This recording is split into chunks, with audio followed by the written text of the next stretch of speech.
Today was exhausting. There is just a plethora of nonsense happening pre-market today and then at the market open. And honestly, what I should have done today at 7 a.m. when I don't know, okay, maybe 7:30 I could have gave it. But at one point I should have just walked away. And not just because, okay, well, yeah, maybe we can get a good gapper later on. And yeah, I should wait around for that. And that's kind of what I did. But I have so much to do today.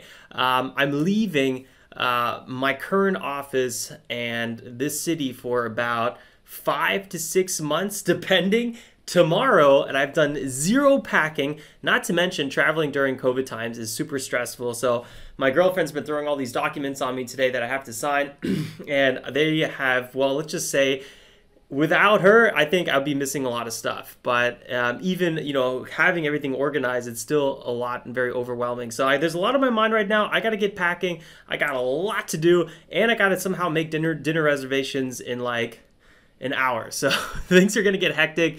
Anyway, let's do a quick little recap. Talk about the tickers today. And I think you guys are going to notice right away, ooh, nasty market, especially if you didn't trade today. And these are the markets you typically just kind of want to avoid and enjoy, because guess what? It's a 3-day weekend. Monday, the markets are closed, which means, well, sometimes there is a lack of volume. People take those 4-day weekends. People sometimes like to combine their vacations a little bit or take extra days off. And you really notice that around longer weekends or market holidays, there tends to be a lack of performance. And okay, here, I just pulled up the chart. And actually, instead of lack of performance, I should say a lack of follow through. That was really the big problem. We were sometimes making good setups, but then we just didn't get those really nice breakouts and then continuations.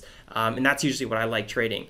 Okay, so where are we? We are, let's see, September 6th is going to be Monday, so it's Labor Day. That's the weekend, or the holiday, the national holiday in the US, so the markets are closed.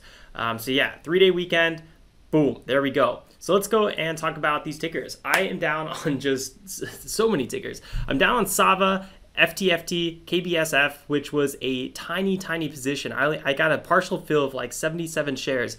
And then I just looked away from it for a while because I had an exit on it. And I was hoping if it would hold its highs, I would actually buy more into the position and then just either, you know, ride it or close the whole thing out. And you know, eventually my stop just got executed. It was down like 10%, which was only like $37, but it was a tiny position size. So it's still kind of ridiculous that I even let that happen. I should just close it out right away.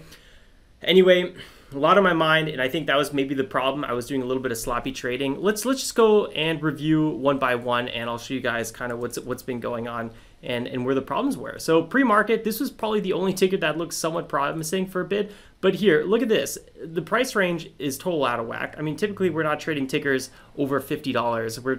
We're looking for that $2 to $7 price range. So SAVA was just not a ticker that interested me. Not to mention, this was only a move here about 20%. And by the time we were in this area, it was just popping up my scanners, because I'm not even looking at scanners that are tickers that are usually below 20%. So I was like, okay, this ticker is just getting started. Let's see here if maybe we can keep riding it. Anyway, it ended, and there was a lot of resistance here around 64. So I didn't really feel like I wanted to really gun it on this ticker. So I just pretty much, you know, walked away on it. Unfortunately, I did get kind of stuck in here, that one big flush right here. That was a little bit unfortunate. I sold right away on the next candle and, you know, just closed that one out. So that was kind of unfortunate, just a big unnecessary loss. Well, like a 2% loss. It's not really the end of the world, but still, it was kind of unnecessary.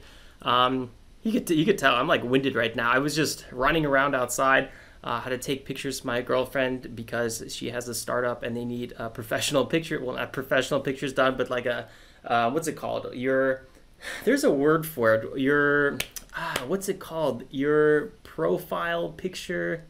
Whatever, it literally doesn't matter. Anyway, my point is there was a lot going on in my mind today and there wasn't any good gappers. So and it's a 3-day weekend. So I really wanted the lesson of this video to kind of be like, what should I have done? Well, I should have just walked away. And I think it was the fact that yesterday there wasn't really much happening, that maybe today I was like, okay, well, maybe today we're gonna get a little bit more action, and I kind of stuck through it a little bit more.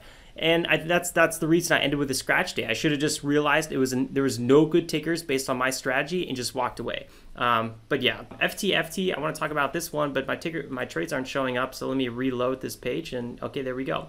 FTFT, I started trading this one. It was on a quick little front side here, but again, it was only a 20% front side. I started trading it once it kind of popped up in my scanners. Didn't really work out. I ended up kind of cutting some losses here in this area, and then it did end up trolling here like 4 or 5% to the upside, just really kind of sketchy price action. Eventually I decided, okay, well, maybe it's going to have a nice little pullback continuation because there was good upside potential. I thought we might see, you know, $3, $5, $4 on this one based on the daily. But again, you know, we're trending below the 180-day simple moving average. And, you know, these aren't really the greatest momentum tickers at this point, because usually I like to see tickers well above the 180-day moving average with room to run. That's what I'm looking for. And today, you know, everything was just like, it was so-so. So yeah, I tried here at this pullback and hoping that we can maybe get that move to 3.5 and maybe $4. But yeah, it failed. So that was a dud. KBSF, this one kind of popped up a little bit late, but I was like, okay, well, we might get some action. It was in a little bit of a channel. And then this is the one that I start buying here on this pullback, looking for another rally in this area. And it didn't do anything here at this point. And this is where I had a limit order to sell at one point in this area, and it didn't reach that area. So then it's flushed down here, and I just put a stop somewhere in this. Yeah, so right below 58. And I was like, you know what, if it dips after that, I'm just going to close out this 77 shares, and you don't have to think about it anymore because I was already doing too many other things at the time. And yeah, this one didn't really perform. I was kind of hoping we get a move back above VWAP. I could average into this trade and look for another double top or maybe break higher. But yeah, again, it wasn't the day for that. So then, you know, at one point, it's not like I'm an amateur, I'm like a full-time trader, so I realized it's a kind of a slow day, so let me trade backside a little bit, because sometimes on slow days, you know, if there's nothing good front side, backside works really well. So I did a little bit of backside trading with APOP, and that's the ticker I'm actually up on. So I did switch the strategies a little bit, and that was good. The problem was this ticker, you know, also didn't really have that much to show for it. Long term, really, really ugly chart. And every time we trade this ticker, it kind of just sells off. So many nasty opens on APOP, which was just a little bit unfortunate. Pre-market, we had a nice first there, consolidation, and then we were getting ready to break to a new high. And this is really where I started trading this ticker. And this is where I could have probably made a bunch of profits today. The problem with this one is we were still, in my eyes, ranging in this area. This looks a little bit chaotic, so I apologize. But in this area, we were kind of still ranging in my eyes. And I wasn't really that interested in trading APOP yet because it wasn't on a real front side. Eventually, I was like, okay, let me try for a little breakout here, but I just couldn't get committed on this ticker because, again, it wasn't on a front side. But eventually it does actually break higher here. And at this point, I'm still like, it's a ranging ticker. We're not really on a front side. And that was my mistake because I didn't identify, this was kind of the channel we were in, and we broke the channel, so I should start getting aggressive on this ticker. That was my mistake today. And then I kind of realized that, so I started buying into this rally. But I don't have the conviction, and I still feel like it's ranging, and now I just feel like I'm chasing, and you could just see where I'm like getting in my head, and I'm also thinking about 1,000 other things that I need to do today, so it's just a bad place to be. If you're really busy, if you're not in the right mindset, and the market's sloppy, there's really no reason for you to be trading. You know, go do what you have to do outside of the trading environment. One second, the door's ringing. Whew, sorry guys, I feel like you're feeling my stress through the video. That's literally what kind of day it is today.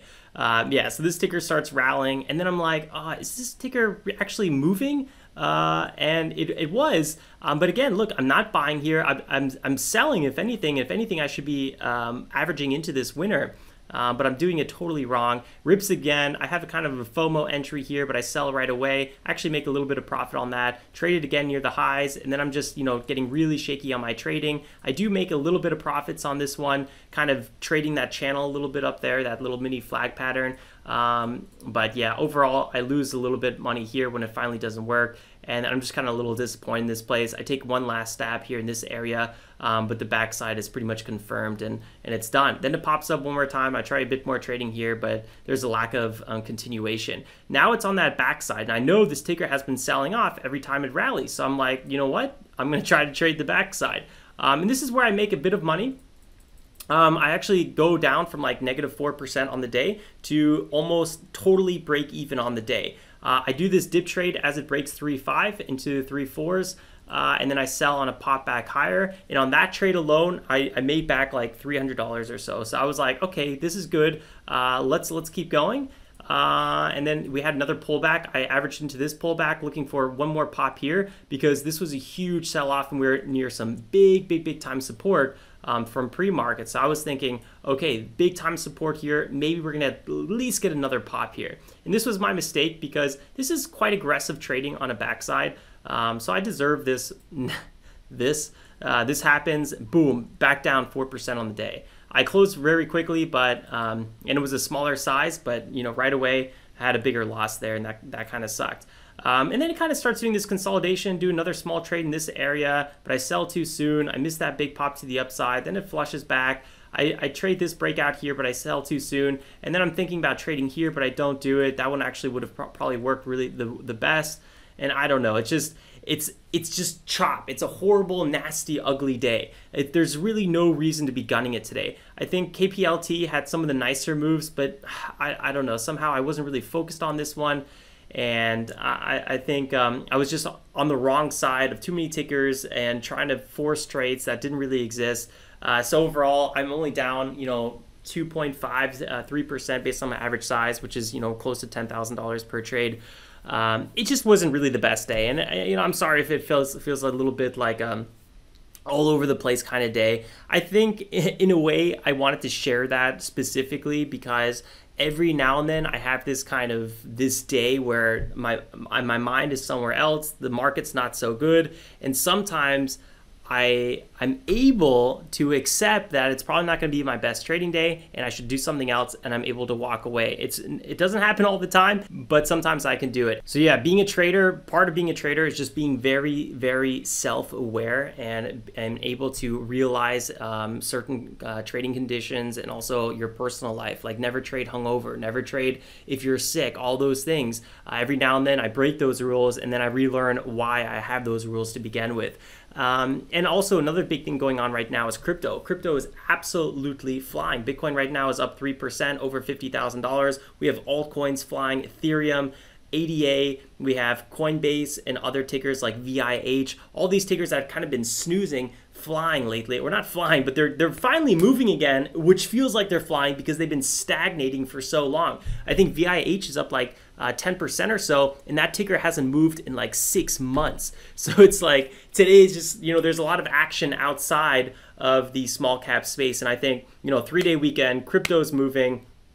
There's no great news here on these small caps, so it's just like there's no need to force it. And I think that's kind of what my mistake was today. I was forcing something that wasn't really there and also just unnecessary because I'm busy. And talking about being busy, I gotta go. So if you guys got some value out of this, please drop a like. I really do appreciate that. It's the easiest way to support the channel. If you're new, consider subscribing. I would love to see you again. And like always, guys, stay safe, make some awesome trades, enjoy your 3-day weekend, and stay tuned for that August recap that's gonna be coming out. Ciao, ciao, guys.